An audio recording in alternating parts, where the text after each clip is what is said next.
এখন আমাদের বিভিন্ন ধর্মের ভাইয়েরা আসছেন আমাদের সাথে ওপেন মঞ্চে পাবলিক মিটিংয়ে, তারা নিজের থেকেই বলছেন ৫৪ বছর জামাত ইসলামের কোনো নেতাকর্মী আমাদের ১ ইঞ্চি জমি চলে বলে কৌশলে আমাদের কাছ থেকে কেড়ে নেয় নাই।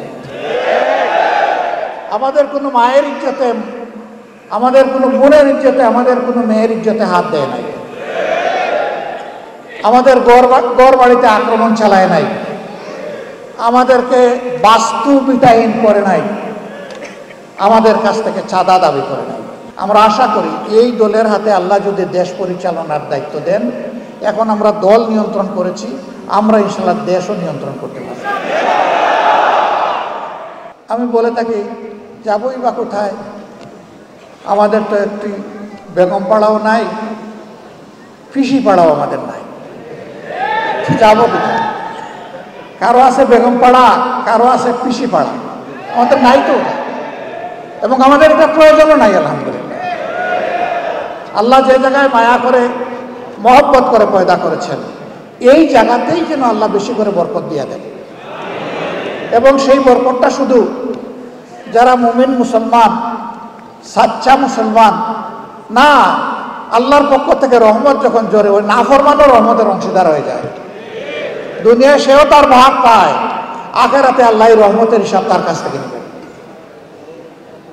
কিন্তু দুনিয়ায় সেও পেয়ে যাবে। এই জন্য আমরা যা চাই এটি হচ্ছে যে আইন, আল্লাহর আইন হচ্ছে শ্রেষ্ঠ আইন।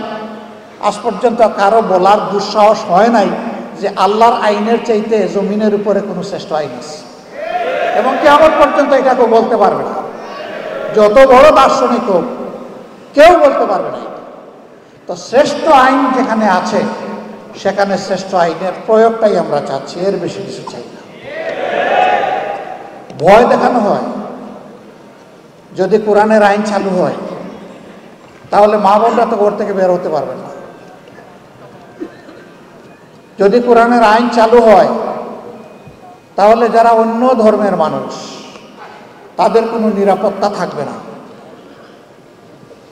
আমরা যারা কোরআনের আইন চালু করার জন্য আল্লাহর দেওয়া তৌফিকের জন্য চেষ্টা করছি, আমাদের মা বোনরা ঘর থেকে বের হয় না, সমাজের বিভিন্ন পেশায় তারা কাজকর্ম করে না, আত্মীয় স্বজনের বিপদ আপদ হলে তারা দৌড়ে যায় না, তারা সমাজের উন্নয়নে অবদান রাখে না, তারা শিক্ষা প্রতিষ্ঠান, সর্বোচ্চ শিক্ষা প্রতিষ্ঠানে গিয়ে লেখাপড়া করে না, তারা লেখাপড়া করায় না, সবই করে। রাসূল করিম সাল্লাল্লাহু আলাইহি সাল্লাম এই সব কিছু সুযোগ যত সাহাবিয়া ছিলেন, উম্মাহাতুল মুসলিমিন ছিলেন, সবার জন্য খুলে দিয়েছিলেন। এমনকি চরম ক্রিটিক্যাল মুহূর্তে রাসূল করিম সাল্লাল্লাহু আলাইহি সাল্লাম আহলে রায়দের সাথে, বিশেষজ্ঞতার সাথে বসতেন, কিন্তু তিনি ভুলে যেতেন না উম্মাহাতুল মুসলিমিনের পরামর্শ নেওয়াটাও প্রয়োজন, সেটাও তিনি নিতেন। তার বাস্তব নমুনা সুলহে হুদাইবিয়া। সবাই কি কর্তব্য বিমূঢ়, আল্লাহর রাসূলও চিন্তিত, কিন্তু আমাদের একজন মায়ের পরামর্শ কার্যকর হয়ে গেল, সমস্ত সমস্যা নিমিষের তরে বাতাসে উড়ে গেল। আল্লাহু আকবার। This is beauty of Islam. মায়েদের কোনো মর্যাদাই ছিল না, মা হিসাবে কোনো মর্যাদা ছিল না, ইসলাম এসে তাদের হাতে এই মর্যাদা তুলে দিয়েছে। এর চাইতে বড় মর্যাদা কেউ দিতে পারবে না, যতই মায়া কান্না করে, বরঞ্চ আমাদের সর্বনাশ করবে।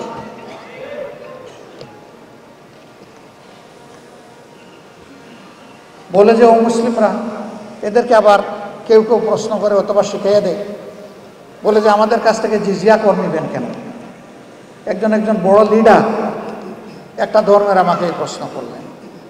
আমি একেবারেই সঙ্গত প্রশ্ন আপনি করেছেন। আচ্ছা আপনি বলুন তো আমাকে, মুসলমানরা যাদের সম্পদ আছে তাদেরকেও তো জাকাত দিতে হবে ইসলামী রাষ্ট্রে, তা তো দিতে হবে, যে আপনি কি জাকাত দিবেন? না, আমি তো মুসলমান না, আমি জাকাত দেবো কেন? তো জাকাত তো আল্লাহর নির্ধারিত ট্যাক্স,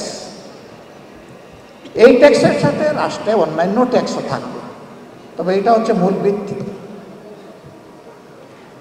তো এই সমাজে যে উন্নয়ন হবে এটা কি শুধু মুসলমানরা ভোগ করবে না আপনারও অধিকার আছে? ওই অবশ্যই নাগরিক হিসাবে আমার অধিকার আছে। আমি বললাম তাইলে বিচারটা কোথায়? আপনি কিছুই দিবেন না আর সে দিল, আর আপনি সমান অধিকার ভোগ করবেন, এটা কি ভাই ইনসাফ? আপনি যেহেতু মুসলমান না, এই কারণেই আপনার কাছ থেকে ওই ট্যাক্সটা নেওয়া হচ্ছে, যেই ট্যাক্সটা মুসলমান হওয়ার কারণে দিচ্ছে। তবে একজন গরিবের উপর যেমন জাকাত নাই, একজন গরিব হিন্দু বৌদ্ধ খ্রিস্টানের উপরেও তেমন ট্যাক্স নেই।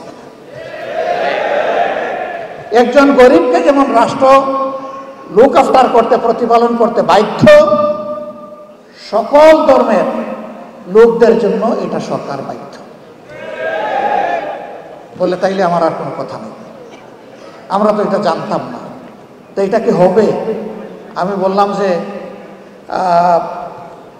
নাটোরের লাড্ডু খাইতে কেমন মজা, এটা মুখে না দিলে আপনি বুঝবেন কিভাবে? আবার এটার প্রয়োগ শুরু হোক, তারপরে দেখবেন যে হয় কিনা। এই প্রয়োগে আপনাদের সবার সহযোগিতা আমরা চাই। আমরা আশা করি মানুষ নিজের প্রয়োজনে, নিজের কল্যাণেই আমাদের এই উদ্যোগে ইনশাল্লাহ সবাই সম্পৃক্ত হবে। আমরা তার আলামত চতুর্দিকে এখন দেখতে পাচ্ছি আলহামদুলিল্লাহ। এখন আমাদের বিভিন্ন ধর্মের ভাইয়েরা আসছেন আমাদের সাথে ওপেন মঞ্চে, পাবলিক মিটিংয়ে। তারা নিজের থেকেই বলছেন 54 বছর জামাত ইসলামের কোনো নেতাকর্মী আমাদের 1 ইঞ্চি জমি চলে বলে কৌশলে আমাদের কাছ থেকে কেড়ে নেয় নাই। আমাদের কোনো মায়ের ইজ্জতে, আমাদের কোনো বোনের ইজ্জতে, আমাদের কোনো মেয়ের ইজ্জতে হাত দেয় নাই। আমাদের গড় বাড়িতে আক্রমণ চালায় নাই, আমাদেরকে বাস্তু বিটাহীন করে নাই, আমাদের কাছ থেকে চাঁদা দাবি করে নাই। আমরা শিখাইয়া দেই না রে ভাই। তাদেরকে বলি যে আপনি আপনার মনের মতো করে যা ইচ্ছা তাই বলতে পারেন, আপনি বলতে থাকেন। হ্যাঁ, তারা সেখানে এসে তাদের উপর নির্যাতনের কিছু কথা বলে কিছু দুঃখের কাহিনী শোনায়। আমরা তখন লজ্জিত হই যে আমরা না করি, কেউ না কেউ তো তাদের উপরে এই জুলুমগুলা করে। অথচ আমরা পাশাপাশি প্রতিবেশী, যুগ যুগ ধরে এক জায়গায় বসবাস করে আসছি। লেখাপড়া করতে গেলে একই বেঞ্চে বসে, একই ডেস্কে বই রেখে আমরা লেখাপড়া করেছি। আজকে আমাদের এই সহযাত্রীদের সাথে আচরণ কেন? হ্যাঁ, আমরা চেষ্টা করেছি আমাদের দলটাকে সেইভাবে গড়ে তুলতে, নিয়ন্ত্রণ করতে। আমরা আশা করি এই দলের হাতে আল্লাহ যদি দেশ পরিচালনার দায়িত্ব দেন, এখন আমরা দল নিয়ন্ত্রণ করেছি, আমরা ইনশাআল্লাহ দেশও নিয়ন্ত্রণ করতে পারি। আমরা যখন নিজেরা ঘুষ খাবো না, যখন চাঁদা দাবি করব না, যখন আমরা দখলদারিতে যাব না, তখন আশা করি বাকি সকলে বার্তা পেয়ে যাবেন এবং সকলের কান খাড়া হয়ে যাবে। এরপরে আমাদের সংগঠন হোক অথবা যে কোনো নাগরিক হোক, যদি এর কোনো ব্যত্যয় ঘটে, তার জন্য সত্যিকারের প্রয়োগ করার মতো আইন থাকবে ইনশাআল্লাহ।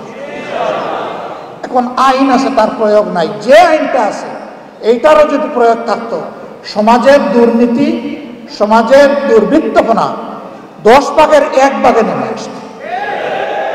এটার তো প্রয়োগ নাই। তা আবার প্রয়োগ আছে উল্টা প্রয়োগ। আপনি মারা গেছেন, আপনার ছেলে হবে আপনার হত্যা মামলার আসামি। মেরেছে সরকারের দুষ্ট বাহিনী অথবা গুন্ডারা, আপনার ছেলেকে করবে খুনের মামলার আসামি। 15.5 বছর এগুলো হয় নাই?